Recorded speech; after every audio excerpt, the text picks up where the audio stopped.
सभी को एक बार फिर से हमारी तरफ से गुड मॉर्निंग, सभी को जय हिंद। एक बार फिर हम आ चुके हैं अपने नए वीडियो में।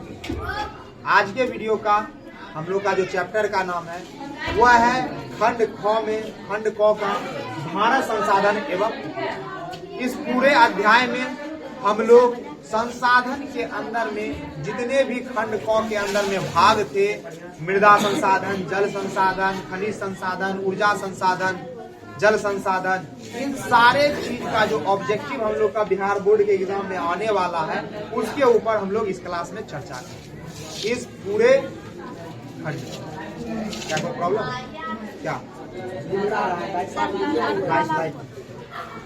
तो अब हम लोग इस चीज को स्टार्ट करते हैं। इस चीज को स्टार्ट करने के बाद सबसे पहला जो हम लोग का क्वेश्चन है, संसाधन किसे कहते हैं। चैप्टर का नाम चूंकि संसाधन है तो हम लोगों के मन में यह आता है सवाल कि संसाधन कहते किसको, संसाधन कहते किसको। तो सबसे पहले संसाधन दुनिया में जितना भी चीज है जिसे मानव अपने उपयोग में लेके आ जाता है उसे हम लोग क्या कहते हैं, संसाधन। क्या कहते हैं, संसाधन। अब उसी संसाधन को दो भागों में बांटा गया है। पहला प्राकृतिक संसाधन, दूसरा मानव निर्मित या मानवीय संसाधन। मानव निर्मित या मानवीय संसाधन। प्राकृतिक संसाधन में बात किया जाए तो दुनिया का जितना भी चीज मानव को फ्री में मिले उसको प्राकृतिक संसाधन कहते हैं, और दुनिया का वैसा चीज जिसे मानव अपने उपयोग के लिए, काम के लिए बनाए और फिर उसका उपभोग करे तो उसके लिए वो मानव संसाधन बन जाए। मानव संसाधन में दो प्रकार के संसाधन हो जाते हैं। पहला मानवीय संसाधन जो मानव बनाता है जिसको मानव निर्मित कहा जाता है, और दूसरा होता है मानव संसाधन। जब मानव ही मानव के काम में आने लगता है तो उसको हम लोग क्या कहते हैं, मानव संसाधन कहते हैं। जैसे वर्तमान के समय में अभी हम क्या कर रहे हैं, आप लोगों को पढ़ा रहे हैं। पढ़ाने के क्रम में क्या हो रहा है कि हम आपको पढ़ा रहे हैं और आप हमसे पढ़ रहे हैं। आप पढ़ रहे हैं तो हमसे ज्ञान हासिल कर रहे हैं और आपसे हमको क्या मिल रहा है, अर्थ मिल रहा है, रुपया पैसा। तो इस तरह से हम कह सकते हैं कि हम आपके काम में आए और आप हमारे काम में आए, तो हम एक दूसरे के लिए क्या हो गए, संसाधन। फिर मानव बनाता है टेबल, ब्रेंच, छत, मकान, हॉस्पिटल, ये सब बनाता है, सड़क वगैरह बनाता है, एरोप्लेन बनाता है, हवाई जहाज बनाता है। तो मानव के द्वारा बनाया गया चीज मानव उसमें रहता है, खाता पीता है, भूखता है, उपभोग करता है, तो उसके लिए क्या बन जाता है, मानव निर्मित संसाधन बन जाता है। एक होता है जो मेन हम लोग को इस पूरे अध्याय में पढ़ना है, पूरे क्लास 10 के पूरे संसाधन चैप्टर में, पूरे बुक का ही नाम है हम लोग का मानव भारत का संसाधन। उसी में तो प्राकृतिक संसाधन, प्राकृतिक संसाधन दुनिया का जितना चीज है, सब चीज अगर आदमी को फ्री में मिल रहा है, अगर पहला चीज अगर फ्री में मिल रहा है तो उसको हम लोग क्या कहेंगे, प्राकृतिक संसाधन। जैसे सोना, चांदी, हीरा, मोती प्रकृति के द्वारा हम लोग को मिलता मुफ्त में है, लेकिन चूंकि उसको निकाला जाता है धरती के गर्भगृह से, तो जो निकालने वाला व्यक्ति होता है उसमें प्रोसेसिंग लगा के निकालने का खर्च, पॉलिश करने का खर्च, अपना मेहनत होना, उसको रखने का खर्च, लेबर कॉस्ट, सब चीज जोड़ के उस पर जब दाम बैठाता है तो वो चीज महंगी हो जाती है, फिर वो हमको मुद्रा से लेकर खरीदनी पड़ती। तो इस तरह से हम लोग का संसाधनों का वर्गीकरण था। अब हम लोग आते हैं अपना मेन टॉपिक पे, जो कि हमारा मॉडल सेट। मॉडल सेट इसको नहीं कर सकते, ये ऑब्जेक्टिव क्वेश्चन है हम लोग का बिहार बोर्ड के पर्पज से, भारत संसाधन एवं उपयोग का। खंड क है, इससे पहले हम लोग ने खंड ख को पढ़ा, अब हम लोग पढ़ रहे हैं खंड क।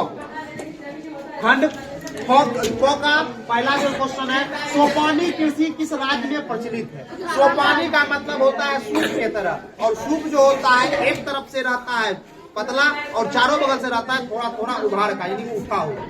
क्या रहता है, उठा हुआ, जिसके वजह से यह सूप के तरह होता है। और सूप के तरह अगर सूप पर सूप चढ़ाते जाओ तो सीढ़ी के तरह दिखने लगता है। किसके तरह दिखने लगता है। और पहाड़ी इलाका में सोपानी कृषि किया जाता है। सोपानी ही कृषि का एक दूसरा नाम होता है हम लोगों का, सीढ़ी नुमा खेती। कौन सी खेती, कौन सी खेती, तो आप बताओ, पहाड़ी इलाका जहाँ रहेगा वहाँ पे सोपानी कृषि होगा। तो बिहार का मैदानी क्षेत्र, मैदान है तो यहाँ पर खेती सोपानी कृषि नहीं होगा।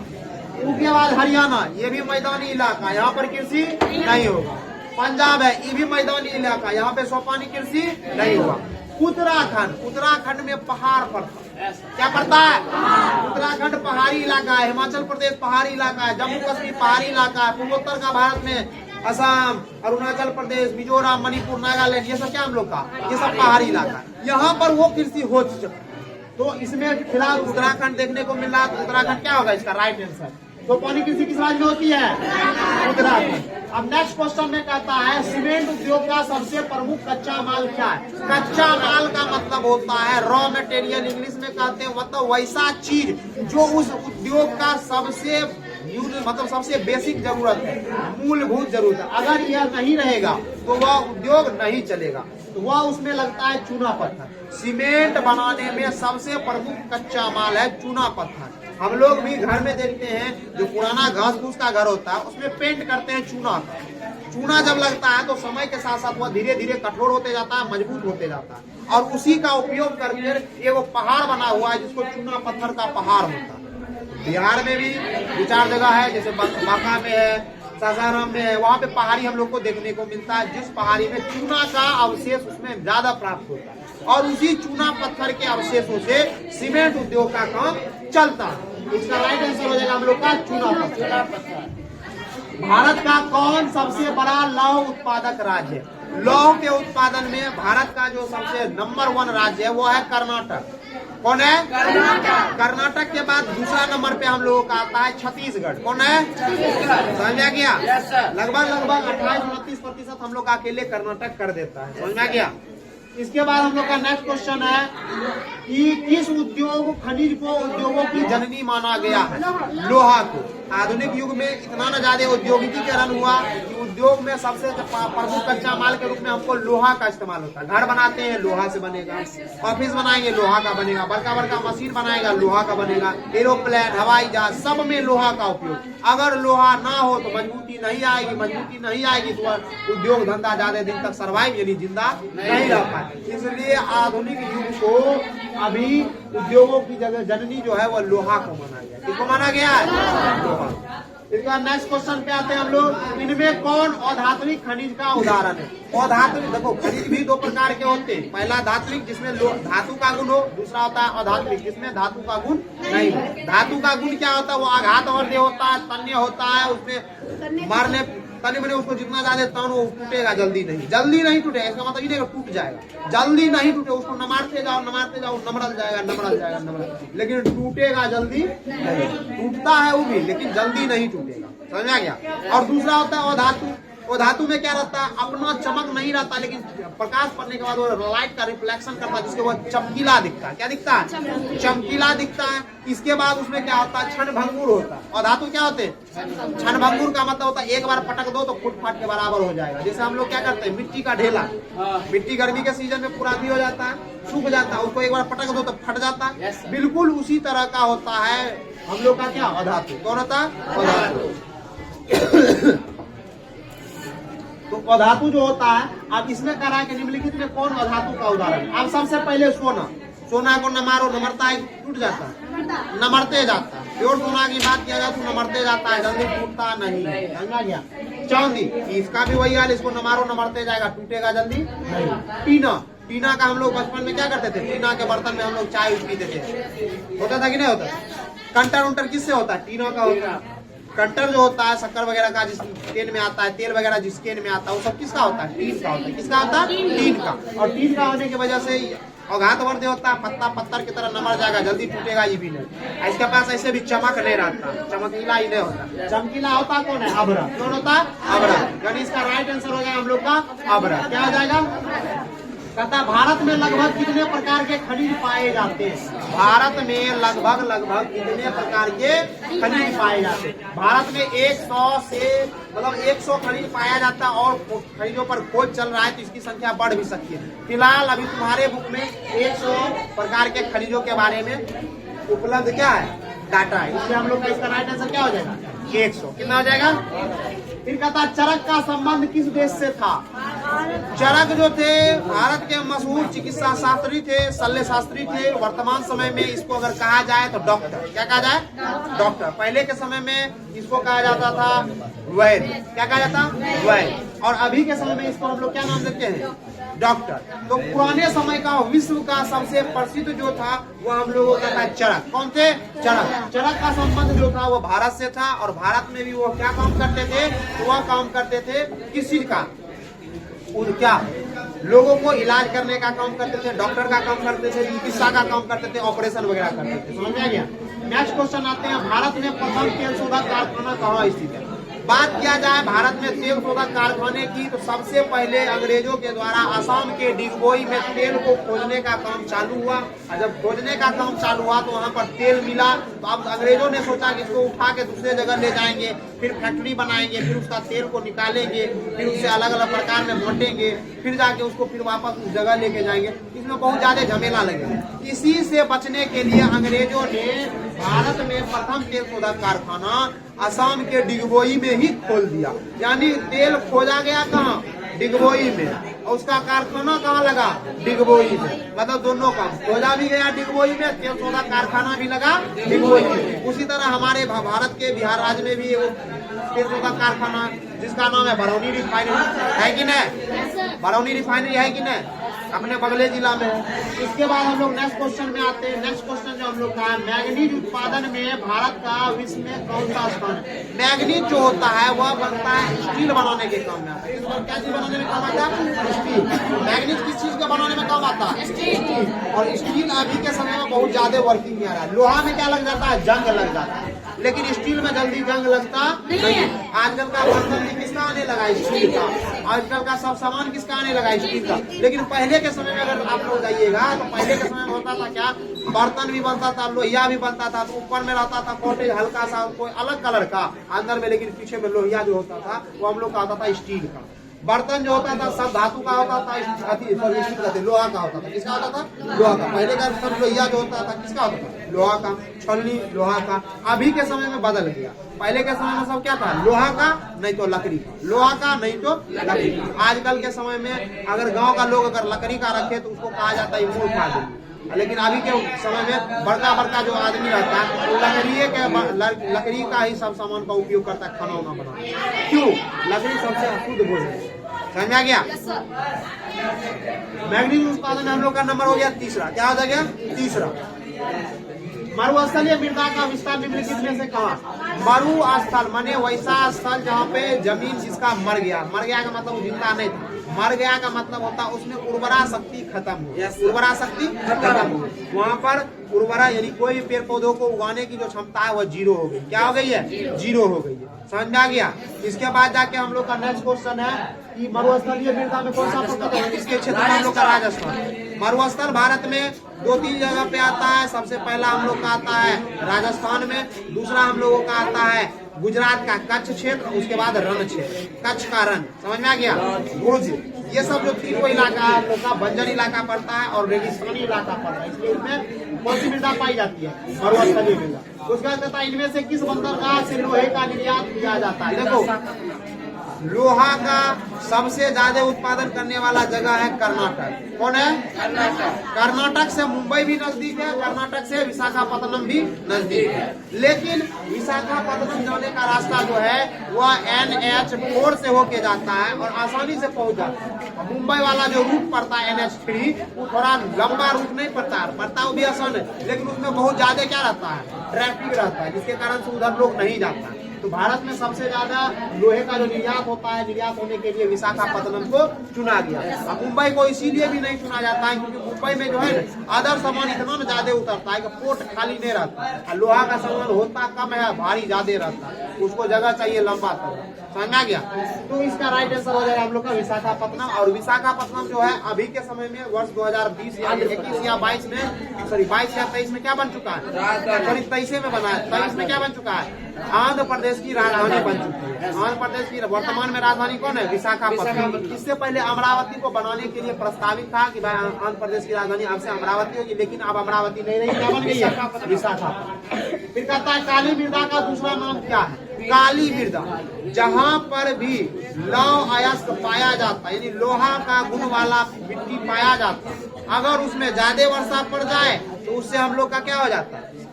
मिट्टी काली हो जाती है। लोहा के किसके बन जाने के कारण? जंग के बन जाने के कारण।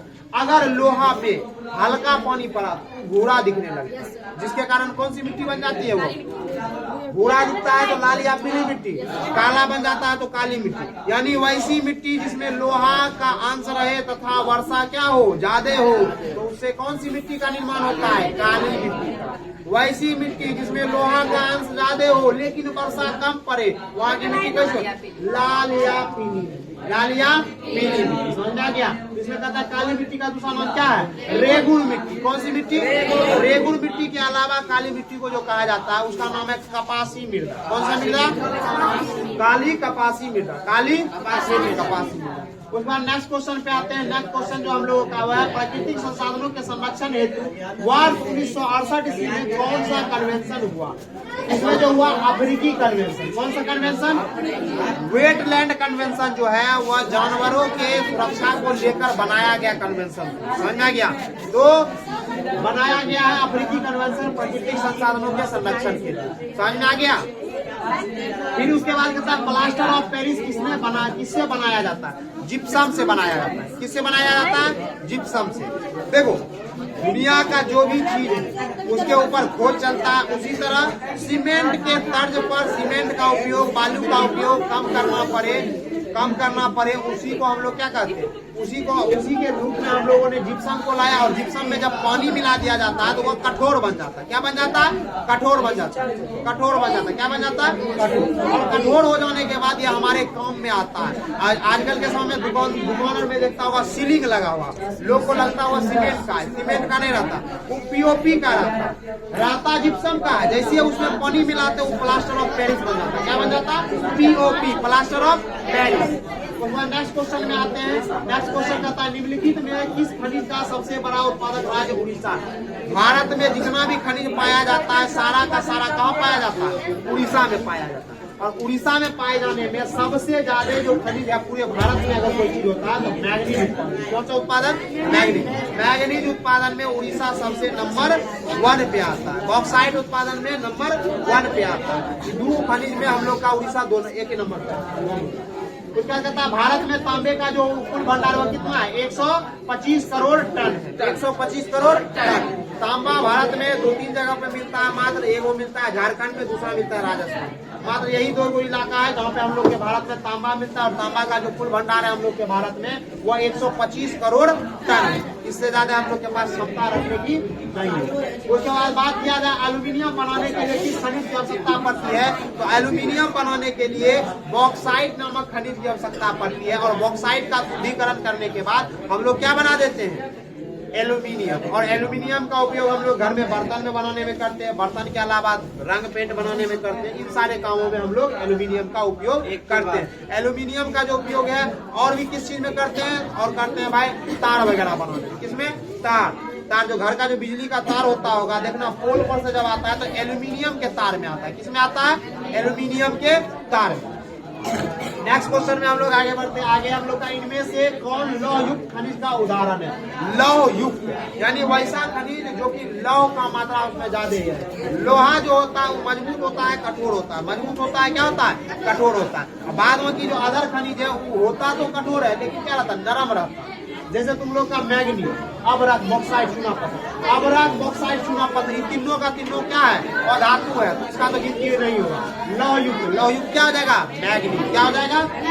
उसके बाद जाके मेढक के प्रजनन को नष्ट करने वाला रसायन कौन सा है, एंड्रीन। कौन है, एंड्रीन। देखो मेढक एक ऐसा जीव है जो कि क्या खाता है, कीड़े मकोड़े खाता है। लेकिन वर्तमान समय में यूरिया खाद इतना डाला जा रहा है और उसके बाद जाके पेड़ पौधे को, खरपतवार को खत्म करने के लिए और भी सारा चीज को डाला जाता है। तो जिससे होता यह है कि वह चीज धीरे धीरे बर्बाद होने लगी। और उसी का प्रभाव देखने को मिला है मेढकों पे। किसपे, मेढक बाढ़ के समय में प्रजनन करता है, जिससे होता यह है कि उसकी संख्या बढ़ती है। उसकी संख्या क्या होती है, बढ़ने की वजह से, यूरिया खाद की होने की वजह से उसका जो प्रजनन काल है या तो उसमें लेट होते जाता है या तो उससे पहले होते जाता है। जब लेट होता है तो उसका अंडा जो होता है समय से बड़ा हो जाता है, जिससे मेढक को दिक्कत होता है। अगर समय से पहले हो जाए तो समय से पहले परिपक्व हुए बिना बाहर निकलने की वजह से उसका अंडा कमजोर है। तो धीरे धीरे मेढक खत्म होते जा रहे हैं। और मेढक खत्म होते जा रहे हैं तो किसानों को कीड़े मकोड़े ज्यादा परेशान। अगर मेढक ज्यादा होता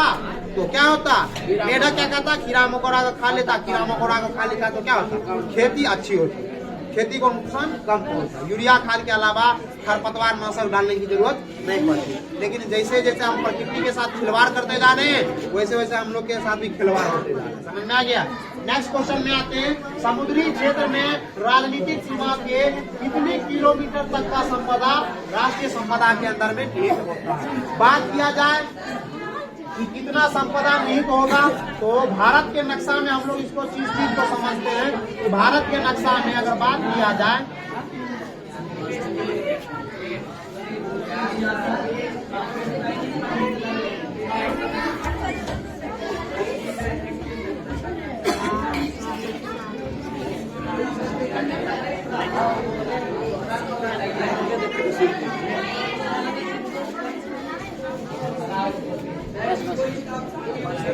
ये हम लोग का क्या हो गया, भारत।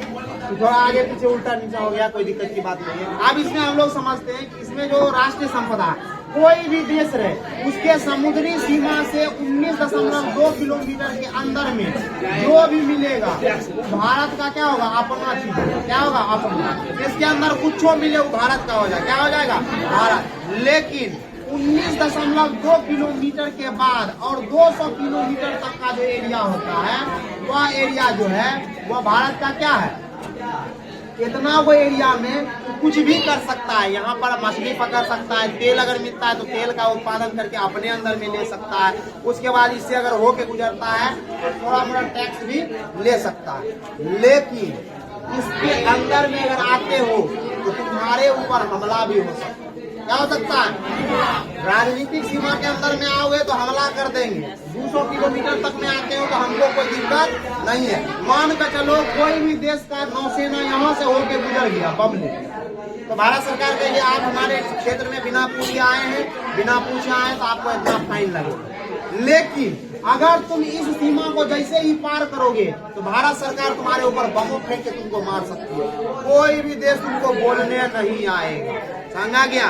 ये होता है राजनीतिक क्षेत्र और ये होता है आर्थिक अपवर्जक क्षेत्र। अब बात तुम लोग का हो रहा है राष्ट्रीय संपदा। यहाँ पे राष्ट्रीय छोड़ दिया गया है। राष्ट्रीय संपदा नीति होती है, जो होता है हम लोग का किसमें 19.2 किलोमीटर 19.2 किलोमीटर तक का जो क्षेत्र होता है, 19.2 किलोमीटर का जो समुद्री क्षेत्र होता है वो आप लोग का क्या होता है, राष्ट्रीय संपदा। क्या होती है, बिजली के बल्ब के फिलामेंट बनने में किसका उपयोग होता है, टंगस्टन। किसका, टंगस्टन।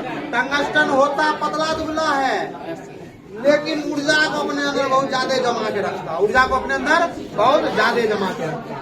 इसका आंसर क्या हो जाएगा, टंगस्टन। उसके बाद कहता है वन स्थिति रिपोर्ट के अनुसार भारत में वनों का विस्तार कितना है। देखो हाल ही फिलहाल में वन 2018-19 में जब संशोधन किया गया था तो रिपोर्ट आया था तो 20.55 भौगोलिक क्षेत्र में क्या पाया गया है, वन पाया गया। किसी भी देश के लिए सबसे अच्छा वन तब माना जाएगा जब उसके कुल भौगोलिक क्षेत्र का 33% हिस्सा पर क्या होगा, वन होगा। अभी भी भारत इस मामले में पीछे है। भारत का मात्र 20.55% क्षेत्र पर ही क्या है, वन पाया जाता है। इसलिए लोगों को क्या करना चाहिए, अधिक से अधिक पेड़ पौधे लगाना चाहिए। इसके पहले हम लोग का नुकसान और ज्यादा हो रहा था, लेकिन अभी सरकार इसके ऊपर काम कर रही है। सरकार के काम करने के बाद और भी ज्यादा पेड़ लगाए जा रहे हैं, जिसकी वजह से पेड़ों की संख्या लगातार बढ़ते जा रही है। उसके बाद कहता है किस खनिज में भारत सुसंपन्न है। इस खनिज में भारत सुसंपन्न है। सब देखो है तो सबसे ज्यादा संपन्न कोयला में, लेकिन इस कोयला में हम लोग का नाम नहीं है कोयला। यहाँ पर सबसे ज्यादा संपन्न हम लोग लोहा में। किसमें, लोहा। तांबा हम लोग के पास निश्चित है कि भाई अब ज्यादा नहीं मिलेगा। सोना भी निश्चित है, चांदी भी निश्चित है, लेकिन हम लोग को लोहा बहुत ज्यादा जगह से मिलता है। इसलिए सबसे ज्यादा संपन्न हम किसमें है, लोहा। तो क्या कहता है कौन सी मिट्टी कपास की खेती के लिए, काली। कौन है, काला देता है। उससे उत्पादन किस चीज का है, गोल। क्या मिलता है उत्पादन, कपास कैसा मिलता है, उजला। मिट्टी कौन सा, काला। समझा हुआ, काले हुए तो क्या हुआ, दिलवाले। काले हुए तो कपास वाले। झारखंड का कोडरमा किस खनिज के उत्पादन के लिए सबसे ज्यादा अभ्रक होगा। क्या होगा, अभ्रक। किसके लिए, अभ्रक। अभ्रक के अलावा वहाँ पर लोहा भी मिलता है। क्या मिलता है? और लोहा भी। यूरेनियम का प्रमुख उत्पादक स्थल कौन है? जादूगोरा। कौन गोरा? कौन गोरा? और यूरेनियम का इस्तेमाल हम लोग बिजली बनाने में करते हैं। क्या चीज? उसको अगर उपयोग किए तो बिजली बन जाता है, अगर उसका उपभोग करने के बजाय हम उससे विखंडन करवा दिए तो बम बन जाता है। क्या बन जाता है? इसी क्षेत्र में वर्ष 1945 को 6 अगस्त और 9 अगस्त हिरोशिमा और नागासाकी 2 जगहों पर नाभिकीय विखंडन के परिणामस्वरूप परमाणु बम गिराया गया। और उससे होता क्या है? आदमी का शरीर जल जाता है, आदमी का डीएनए चेंज हो जाता है, और जब डीएनए चेंज हो जाता है तो उसका बच्चा भी क्या होता है? आगे के समय में नांगर लूल पैदा होता है। समझ में आ गया? तो यूरेनियम जो है बहुत खतरनाक चीज है। या तो उसको अच्छे काम के लिए उपयोग करो, नहीं तो तुमको बर्बाद करो। अच्छा काम बिजली है, खराब काम बम है। समझ में आ गया? ऐसे भी बम लेके की करोगे? बिजली बना लोगे तो बहुत चीजें, बम ले कुछ कर सकते हो? नहीं कर सकते। बहुत कुछ हो सकता है जी, लोग डर जाए। गांव वाला में चलो, भिखमंगा हो, भिखारी हो, ये वो राइफल लेके चले, बड़का बड़का आदमी को सामने नहीं टिके। ज्यादा कुछ बोलो तो जेल देवे करो तो कुछ होगा?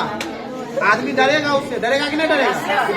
भाई सनका लाल नीचे मार इसलिए परमाणु बम का रहना बेहद ज्यादा जरूरी। नेक्स्ट क्वेश्चन में आते हैं, उड़ीसा किस खनिज का सबसे बड़ा उत्पादक है?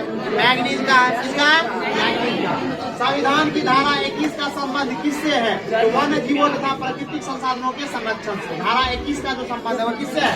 वन्य जीवों तथा प्राकृतिक संसाधनों के संरक्षण से। बिहार झारखंड में देश का कितना प्रतिशत अभ्रक पाया जाता? 80% होता सबसे ज्यादा झारखंड में है। लेकिन गरीब राज्य हम लोग बिहार का कह देता है। किसके मामले में गरीब है? तो खनिज के मामले। खनिज के मामले में गरीब होने की वजह से हम लोग का नाम है वो जोड़ दिया जाता है। लेकिन फिर भी सबसे ज्यादा अभ्रक किसके पास होता है? किसके पास होता है? अभ्रक सबसे ज्यादा झारखंड के पास होता है। झारखंड का अगर नक्शा बोला जाए कि बिहार और झारखंड का जो नक्शा बनता है हम लोगों का, वो अगर बात किया जाए, अगर हम लोग का जैसे ये हम लोग का कौन सा राज्य है? बिहार है। क्या? बिहार है। हम लोग का राज्य बिहार हो जाता है, और बिहार के नीचे में जस्ट एक राज्य आता है, कौन सा? झारखंड।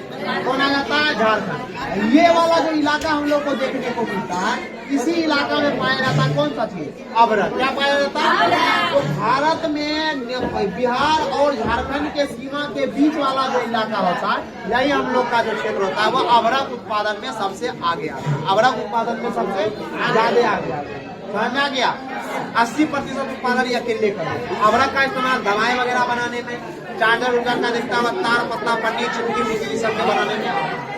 प्राथमिक ऊर्जा का उदाहरण, प्राथमिक माने वैसा ऊर्जा जो कि डायरेक्ट हमको प्राप्त होती है, तो इसका उदाहरण होता है विद्युत। कौन सा? प्राथमिक की जगह प्राकृतिक ऊर्जा होता है तो ज्यादा अच्छा। भारत के किस भूगर्भीय समूह में कोयला पाया जाता है? देखो, भारत का जो हिस्सा है वो गोंडवाना लैंड से बना है। जब भारत शुरुआत के समय में जब पृथ्वी गोल थी, तो पृथ्वी का जो था वो एक हिस्सा क्या था? तुम लोग को क्लास 9 में बताया गया होगा कि जब पूरा पृथ्वी बना था तो पूरा पृथ्वी का एक पृथ्वी था, एक पूरा देश था, और एक देश के चारों ओर क्या था? बगल बगल में पानी था। इसको कहा गया क्या? पैंथालासा। क्या कहा गया? पैंथालासा। और बीच वाले इलाका को कहा गया पेंजिया। क्या कहा गया? पेंजिया। और पेंजिया के बीच में एक सागर था, इस सागर को नाम रखा गया था तेथिस सागर। क्या नाम रखा गया? तेथिस सागर। और इस तेथिस सागर, कौन सा सागर? तेथिस सागर। और जब धीरे धीरे पृथ्वी के अंदर में वो भूगर्भीय संरचना में तहस-नहस हुआ, हिलडोल हुआ, उससे यह टुकड़ा टूटने लगा। क्या होने लगा?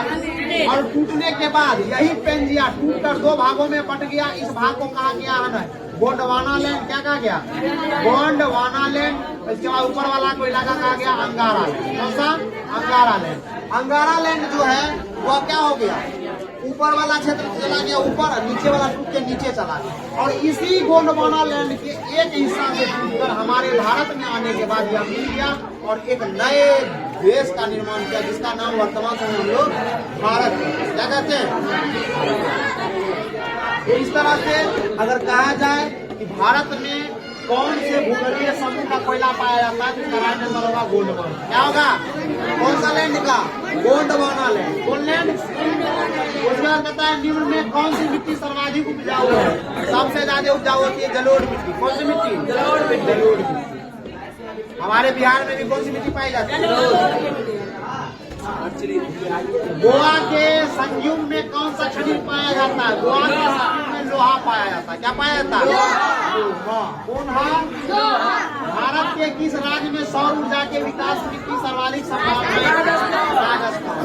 राजस्थान और गुजरात का जो इलाका, जो बंजर वाला इलाका है, वहाँ पर का इलाका पर तो कोई खनिज होता नहीं है। जब होता नहीं है तो क्या कर लेना है? वहाँ पर सबसे ज्यादा सौर प्लेट लगा हुआ और वहाँ से उत्पादन होता है सूर्य ऊर्जा। किसका होता है? सूर्य ऊर्जा। उसके बाद नेक्स्ट क्वेश्चन में आए तो बादाम पहाड़ किस राज्य किस खनिज के उत्पादन के लिए सबसे ज्यादा प्रसिद्ध है? तो लौह के लिए। बादामी अब रख निकले लोग को कंफ्यूजन के लिए। समझ आ गया? एक बार जाके देख लो तो कहा होगा। बोल दो सर, बोलना। इसके बाद नेक्स्ट क्वेश्चन में आते हैं, भारत के किस राज्य में वनों का विस्तार सबसे अधिक है? भारत में बात किया जाए तो सबसे ज्यादा वनों के विस्तार में सबसे ज्यादा एक नंबर पे आता है हम लोग का मध्य प्रदेश। कौन सा आता है? मध्य प्रदेश। मध्य प्रदेश के बाद बिहार का नंबर अगर बोला जाए तो बिहार में मात्र 60% इलाका पे वनों का विस्तार है।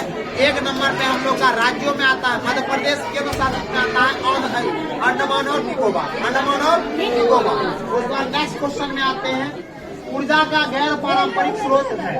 गैर पारंपरिक मैंने पुराने समय से जो उपयोग करते आ रहे उसको पारंपरिक कहते हैं। जो पुराने समय के बजाय अभी के समय में उपयोग करे उसको क्या कहते हैं? गैर पारंपरिक में सबसे पहला जो क्वेश्चन पहला जो हो जाता है ऊर्जा के गैर पारंपरिक स्रोत है वो हो जाता है हम लोग का क्या? विद्युत। क्या होता है? परंपरागत में कोयला, पेट्रोलियम, प्राकृतिक गैस इत्यादि हम लोग का आता है। इनमें कौन मैंगनीज का महत्वपूर्ण उत्पादक राज्य? मैंगनीज उत्पादन में देखो सबसे ज्यादा होता है उड़ीसा में। मैंगनीज का उत्पादन उड़ीसा होगा आंसर। यहाँ पे गलत लिखा है तमिलनाडु। इसका राइट आंसर क्या होगा? उड़ीसा। क्या होगा? उड़ीसा। बृहद क्षेत्र में जल की उपस्थिति के कारण पृथ्वी को क्या कहते हैं? नीला। गाना भी बनल है, गाना भी बनल इसको क्या कहते हैं? बृहद क्षेत्र में जल की उपस्थिति के कारण क्या पृथ्वी नीला दिखाई पड़ता है। क्या पड़ता है? आज ब्लू है पानी। उसके बाद ज्वारीय एवं तरंग ऊर्जा उत्पादन हेतु अनुकूल परिस्थितियां कहाँ पाई जाती है? खाड़ियों में। किसमें? खाड़ी में। अब कौन सी खाड़ी में? तो खंभात की खाड़ी। कौन सी खाड़ी? खंभात। और खंभात की खाड़ी किधर है? भारत के पूर्वी पश्चिमी तट में। किसमें? पश्चिमी तट। दक्षिण भारत की सबसे बड़ी नदी घाटी परियोजना क्या है? दक्षिण भारत में तुंगभद्रा। कौन भद्रा? तुंगभद्रा। बिहार की सबसे नदी है, बिहार की सबसे पुरानी कौन सी नदी घाटी परियोजना? सोन नदी। कौन नदी? सोन नदी के बाद कोसी, कोसी के बाद गंडक। ये तीन वो नदी परियोजना बिहार में ज्यादा चलती है। इसका आंसर राइट आंसर हो जाएगा तुंगभद्रा। फिर कहा जाता है डाकुओं की अर्थव्यवस्था का संबंध क्या होता है? कोई भी चीज को जबरदस्ती चुरा लेना क्या कहलाता है? चोरी। और चोरी कौन करता है? डाकू। जबरदस्ती चुरा लेता है। वही काम यहाँ पे हुआ, संसाधनों के विदोहन से। किससे? विदोहन नहीं रहा, निकाल नहीं रहा, बल्कि विदोह कर रहा, पूरा और जबरदस्ती निकाल। इसका क्या हो जाएगा राइट आंसर? नेक्स्ट क्वेश्चन में आते हैं, काला लोहा किसे कहा जाता है? मैग्नेटाइट। किसको?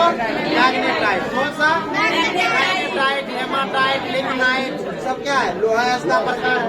तो काला लोहा किसको कहा जाता है? मैग्नेटाइट। समझ में आ गया?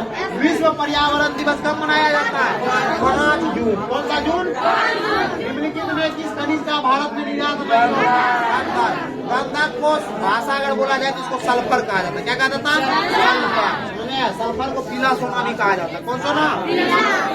भारत में कोयले का सर्वप्रमुख उत्पादक राज्य झारखंड। कौन सी? जब से बिछड़ गया है हम लोग से झारखंड, हम लोग गरीब हो गए। समझा गया? उसके बाद नेक्स्ट क्वेश्चन में आते हैं, मैग्नीज का निर्यात इसमें किस बंदरगाह से नहीं किया जाता है? मैग्नीज का निर्यात इसमें से बेंगलोर। किसमें? मैग्नीज चूंकि नहीं पाया जाता होगा तो इसलिए मंगलौर को चिकमंगलुरु भी कहा जाता है। समझ आएगा? बेंगलोर का जैसे कर्नाटक में पड़ता है बेंगलोर, चिकमंगलौर, ये सब क्या है? बेंगलोर का जो इलाका पड़ता है उसी के आस पड़ोस का शहर है। उसके बाद टैक्सोल का उपयोग किसके उपयोग में होता है? टैक्सोल जो निकलता है वो चीज के पौधे से निकलता है और इसका इस्तेमाल जो होता है कैंसर के इलाज में होता है। किसके इलाज में होता है?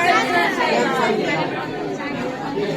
वर्ष 2000 में देश में मैग्नीज का उत्पादन हुआ था कितना? 15.5 लाख टन। 15.5 लाख टन।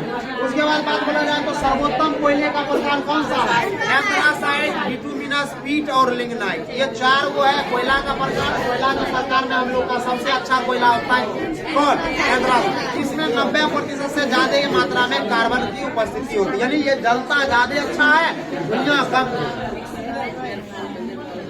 देश में मैग्नीज का कुल भंडार कितना है? 16.7 लाख टन। 16.7 लाख टन।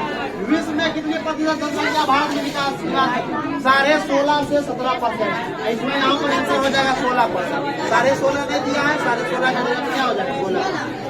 अभी और ज्यादा बढ़ चुका है, हम लोग 18-20%। कोयला किस प्रकार का संसाधन है? कोयला जो होता है वो नवीकरण। कौन सा संसाधन है? नवीकरण। किस राज्य में खनिज तेल का विशाल भंडार है? असम में। किसमें? असम में। उसके बाद नेक्स्ट क्वेश्चन है हम लोग का सौर ऊर्जा निधि में कौन सा संसाधन है? पुनः पूर्ति योग। जिसको दोबारा से उपयोग में ले आए वह क्या है? पुनः पूर्ति योग। तट रेखा से कितने किलोमीटर क्षेत्र की सीमा अस्पर्शक क्षेत्र होती है? 200 नॉटिकल माइल। 200 nautical mile. जो समुद्री सीमा को नापने के लिए नॉटिकल माइल का उपयोग किया जाता है। पेट्रोलियम किस प्रकार का संसाधन है? नवीकरणीय है। जो अनवीकरणीय है अनवीकरणीय। ताप विद्युत केंद्र का उदाहरण है बरौनी। बिहार का राज्य कौन है? बिहार में बरौनी रिफाइनरी है। बरौनी रिफाइनरी में तेल शोधक कारखाना भी है और ताप विद्युत केंद्र भी है। ऊपर नेक्स्ट क्वेश्चन है भारत पंजाब में भूमि सिंचाई का बहुत ज्यादा पानी पटाओगे उससे भी दिक्कत, बहुत ज्यादा जानवर को चराओगे उससे भी दिक्कत। इससे क्या होता है? जमीन का जो इलाका है वो धीरे धीरे बंजर हो जाता है। क्या हो जाता है? उसके बाद नेक्स्ट क्वेश्चन है FAO की मानकीय रिपोर्ट के अनुसार फॉरेस्ट ऑर्गेन क्या? FAO forest and forest authority of India जो है मतलब भारत के वन अधिनियम के द्वारा वन का कानून बनाने वाले वन अधिकारियों के द्वारा जो रिपोर्ट हुआ था 1948 में, विश्व में कितना अधिक है? 4 अरब हेक्टेयर थे। कितना अरब हेक्टेयर थे? 4 अरब हेक्टेयर। नेक्स्ट क्वेश्चन कहता है भारत में लगभग कितने करोड़ हेक्टेयर भूमि पर छलन हो चुका है? 13 करोड़ हेक्टेयर। कितना? छलन का मतलब हो जाता है भूमि बर्बाद। भूमि बर्बाद 13 करोड़ हेक्टेयर। देश में बौद्धों को किसने कहा कि भारत का मंदिर है? पंडित नेहरू ने। कौन ने? नेक्स्ट में कहता है भारत में भाखड़ा नगर परियोजना किस राज्य में अवस्थित है? किस नदी पे? किस राज्य में? हरियाणा या पंजाब या हिमाचल प्रदेश? पंजाब में। किसमें? हिमाचल प्रदेश और पंजाब के बॉर्डर के इलाका में पड़ता है। कहीं पे तुम लोग को हिमाचल प्रदेश लिखा हुआ तो कहीं पे पंजाब में। समझा गया? भाखड़ा नगर परियोजना ऐसे हिमाचल प्रदेश में होता है, उसमें पता नहीं। आज का क्लास हम लोग यहीं पे रहने देते हैं, मिलते हैं अगले क्लास में। तब तक के लिए सबको जय हिंद।